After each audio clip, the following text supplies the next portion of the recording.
sense in transition. The first thing we need to do is call out India and China for being the big polluters that they are and hold them accountable.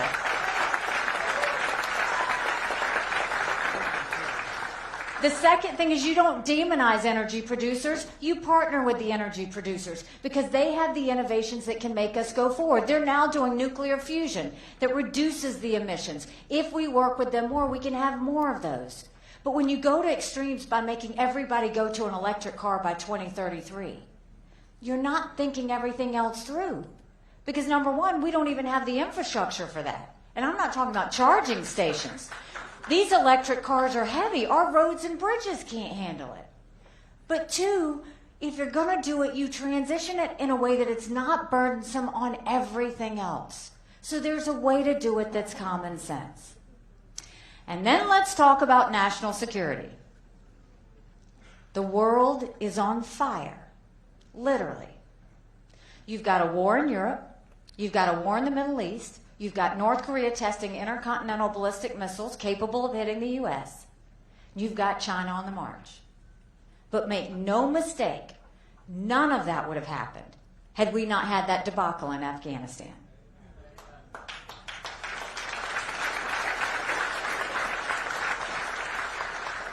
The idea that my husband and his military brothers and sisters who served there had to watch us leave Bagram Air Force Base in the middle of the night without telling our allies who stood shoulder to shoulder with us for decades because we asked them to be there. Think about what that told our friends. More importantly, think about what that told our enemies. Now, I want to tell you, I just saw a very good friend come into this room. To call him a hero would be an understatement. To call his wife a hero would be an understatement. Because this man, who's a good, strong patriot, didn't just serve in Afghanistan once. He served in Afghanistan 10 times. General Bolduc, stand up and let everybody applaud you.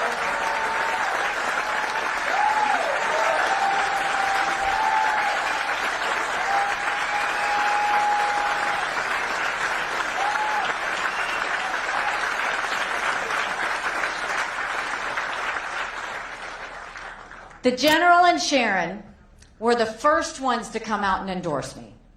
The first ones to say that we want to help you. We want to do something about it. He's as conservative as they get. And then you have Chris Sununu, who's a moderate. But the point is, we've got everybody. And we've got the real people who love America. That's what we're trying to do. But I am forever grateful to both of you for your friendship, your support, and everything you've done along the way. Thank you.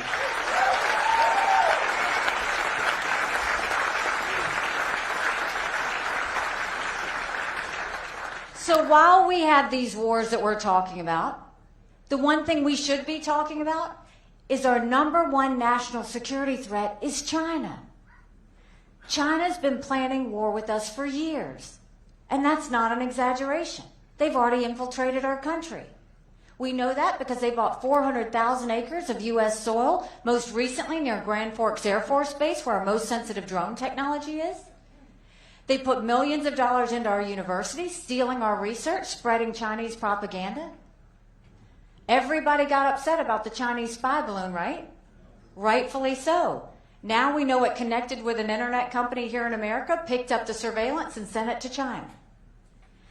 But did you know that 90% of our law enforcement drones are Chinese?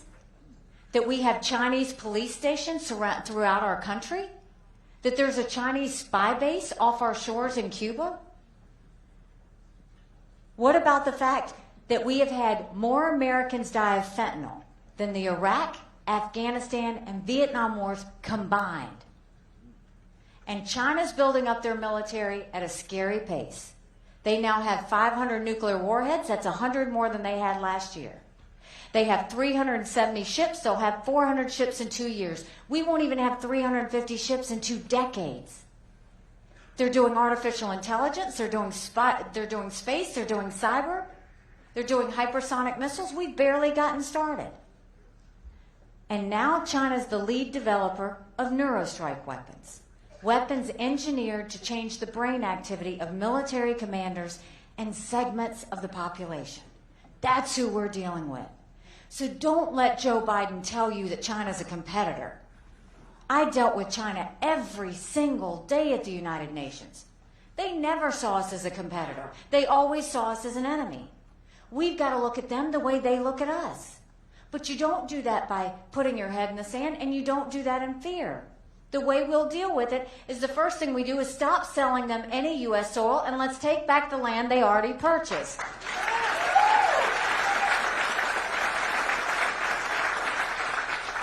We'll go to our universities and we'll say, you either take foreign money or you take American money, but the days of taking both are over. We get that foreign intrusion out of our schools.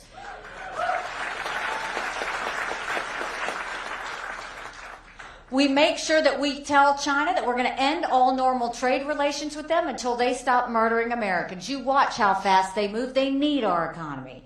And then we build up our military so that it's strong. Strong militaries don't start wars. Strong militaries prevent wars.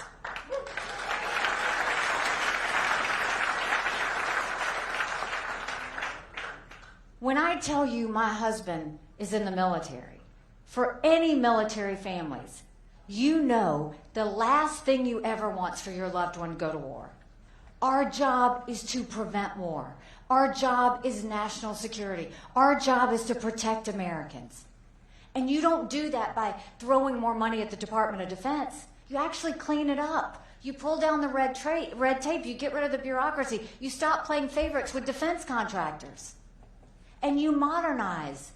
We've got too many generals focusing on old wars, land, air, and sea. What we need to be focused on, cyber, artificial intelligence, space, hypersonic missiles, submarines. That's what we need to focus on. But we know how to do this. I'll do it the same way I did at the UN. When I went to the United Nations, I told countries what America was for and what America was against. I didn't care if they didn't like me, but I wanted them to respect America. And that's how we will get it back on track. So we know what we need to do domestically, and we know what we need to do from a national security lens. But now we've got to talk about some hard truths. For Republicans, Republicans have lost the last 7 out of 8 popular votes for president. That is nothing to be proud of. We should want to win the majority of Americans.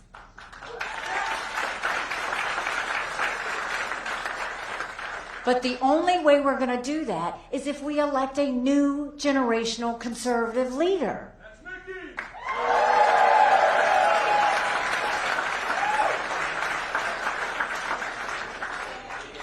Now here's another hard truth, my truth. I voted for Donald Trump twice. I was proud to serve America in his administration. But rightly or wrongly, chaos follows him. You know I'm right. Chaos follows him. And we can't be a country in disarray and have a world on fire and go through 4 more years of chaos because we won't survive it.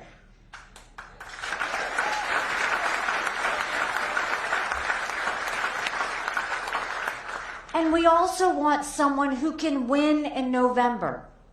You look at any of these general election polls, any of them. Trump and Biden, it's a dead heat. It's going to be a nail-biter of an election. We don't know what's going to happen. But we're scared that it'll be 2018, 2020, 2022 all over again. I'm in every one of those same general election polls. And I defeat Biden by up to 17 points.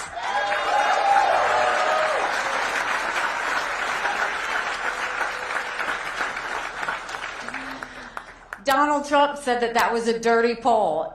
He didn't realize that was his own pollster that did that poll for the Wall Street Journal. Look, what I'm saying with the 17 points, you win by double digits. Do you know what that means? That's bigger than the presidency because you go into D.C. with a mandate to stop the wasteful spending and get our economy back on track, a mandate to get our kids reading again and go back to the basics with education, a mandate to secure our borders, no more excuses, a mandate for law and order in this country, and a mandate for a strong America that we can all be proud of. Don't you want that?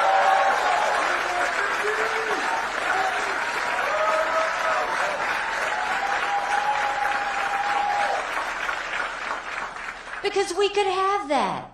But in order to do that, it's going to take a lot of courage. Courage from everyone in this room and in the overflow room.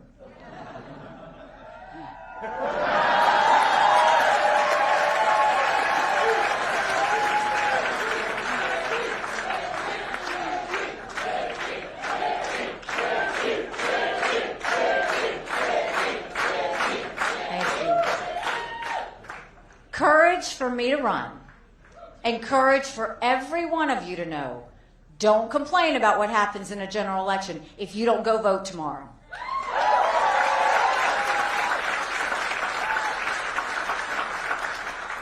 Now, I have seen the commercials that you have seen, and I have seen the mail that you have gotten. And I want to tell you, every single one of those commercials by Donald Trump is a lie. Check the fact checkers. I never once said I was going to cut Social Security. I never once said I was going to raise the retirement age for anybody that was in the system. I never once increased taxes, even though he said I did. Not once did I do that. I never once said I don't want a border wall. I said I want a border wall and then some. And I never once, he can say it all he wants, I am not a warmonger. You are not the wife of a combat veteran and be someone who wants war. We are the opposite. We don't want war.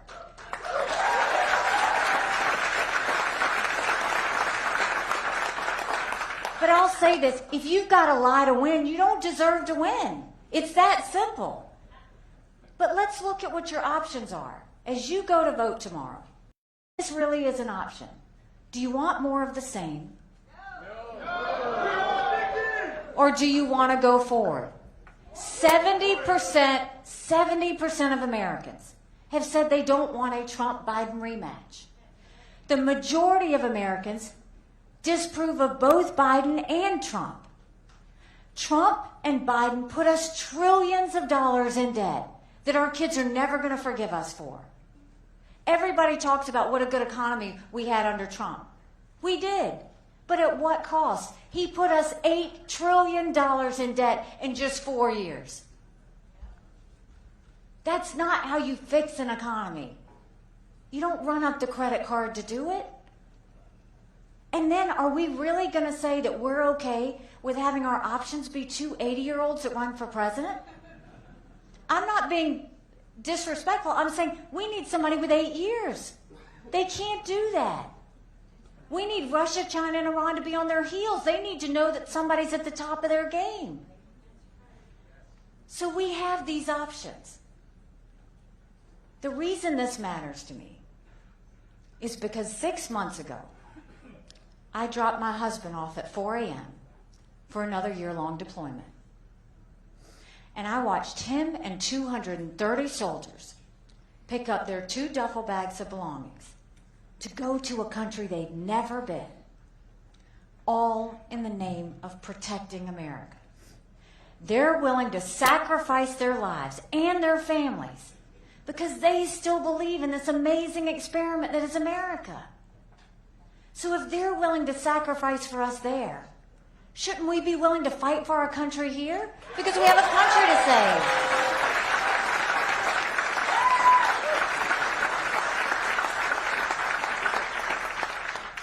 We have a country to save, and we have the opportunity to save her. You know, someone asked me why I was running. And I said, you know, my parents came here 50 years ago to an America that was strong and proud and full of opportunities. I want them to know that country again. I'm doing this for my husband, Michael, and his military brothers and sisters. I want them to know their sacrifice matters. I want them to know that we love our country. I'm doing this for my daughter, who's here today, and my son-in-law. And when they got married, I saw how hard it was for them to buy a home. The average home buyer in America now is 49 years old. The American dream's leaving them.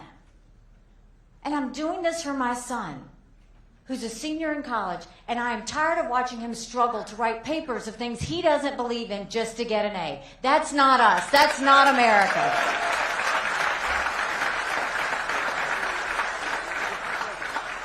And for the first time, 81% of Americans don't think their kids are going to have as good of a life as we did. We can't be okay with that. I'm not okay with that. We do have a country to save. But I'll promise you this. If you join with me in this movement, if you go to the polls tomorrow and take 5 people with you, and you commit to getting us back on track, I will spend every single day proving to you that you made a good decision. Thank you very much. God bless you.